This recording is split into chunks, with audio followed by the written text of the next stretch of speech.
Hey guys, just a short video, hopefully to answer a few questions for some of the people that have been asking us about Nissan Leaf battery upgrades, or they've got questions, they're not sure, they're thinking how safe is this, does it work, does it look like some sort of big abortion? Well, hopefully I can answer a few of those questions for you. So you'll see on our little forklift, we've got a factory Gen2 24 kilowatt Nissan Leaf battery around 2013, 2014, I think. And on the ground, we've got a Gen2 battery box. We've stripped everything out and we're repacking it with brand new 40 kilowatt modules. Now, we can use these 40 kilowatt modules with a 40 kilowatt BMS, LBC, whatever you want to call it. That's the best way. Chemistry is the same, voltages are the same, it all works. We can also use a 30 kilowatt BMS or a 24, long as they're Gen 2. But of course, if you're using the smaller BMS, you're not going to get the full capacity of the cells. So it is better to use the 40, but if you don't have a 40, just use a 30. 24s and 30s are actually the same hardware, I've been told. Apparently you just flash the firmware for the 30 onto the 24. Can't confirm that just yet. That's what I've been told, but hopefully in the next week or so, I'll actually be able to confirm that. I'm only going off what I know and what we have done. We have done a few of these 40 kilowatt upgrades. No, we don't publish all over Facebook and Google. We don't have a big fancy website or anything like that. We actually primarily do Mitsubishi MEV battery upgrades. We're agents over here for Oz Electric, but we've had that much demand from friends and family to, hey, you know, I've got a Leaf, it's got bad range, it's got battery problems, can you help me? We ended up getting into doing Nissan stuff. We're very fortunate. There's a lot of dodgy suppliers, a lot of rubbish being advertised online, and most of it is pure garbage. The stuff we've got, the modules we've got, they work. We've used them. They work. We've used them for some time now. They work. Simple. And the system works. So I'll bring you a bit closer just to show you some of the differences.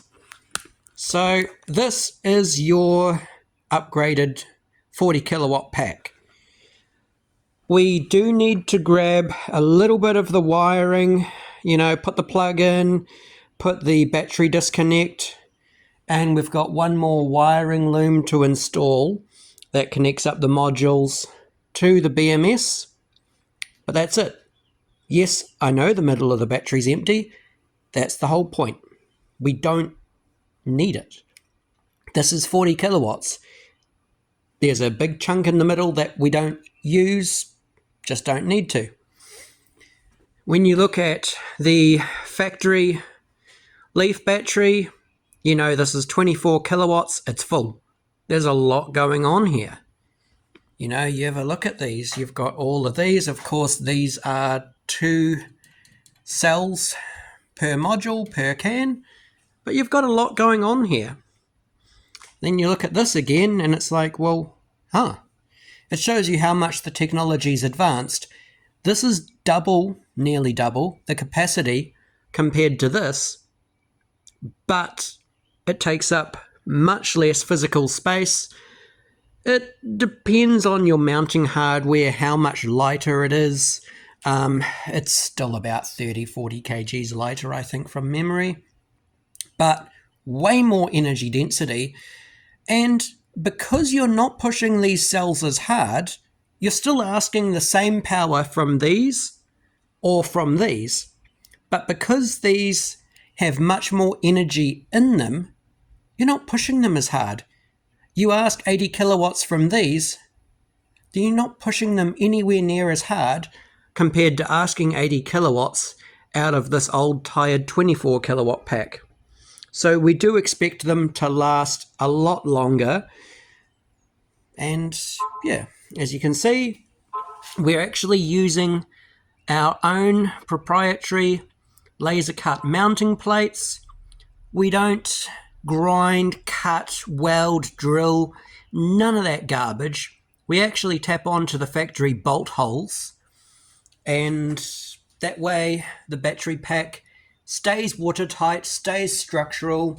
You can see another one of our plates down there, and you can sort of just make out the edge of our plate down there. Everything's structural, solid as a rock.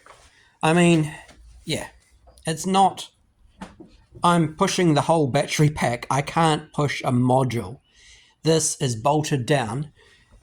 If we come over here, you'll see we're actually using exactly the same as what the factory uses. Now on this back module, it's a little bit different because of course we don't have the frame, but we still hook in and grab a few of the bolt holes down there.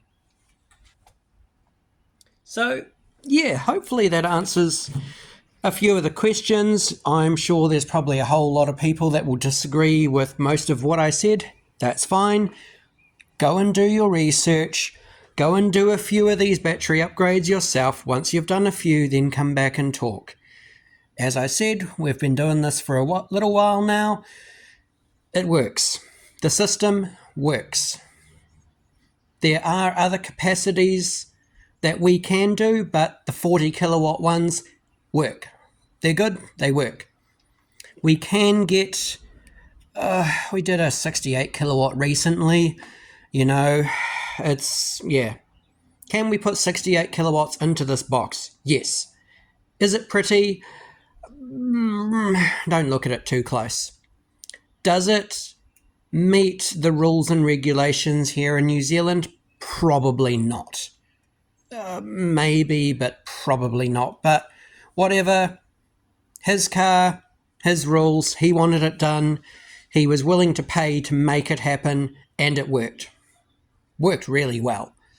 Some small glitches with temperature sensors.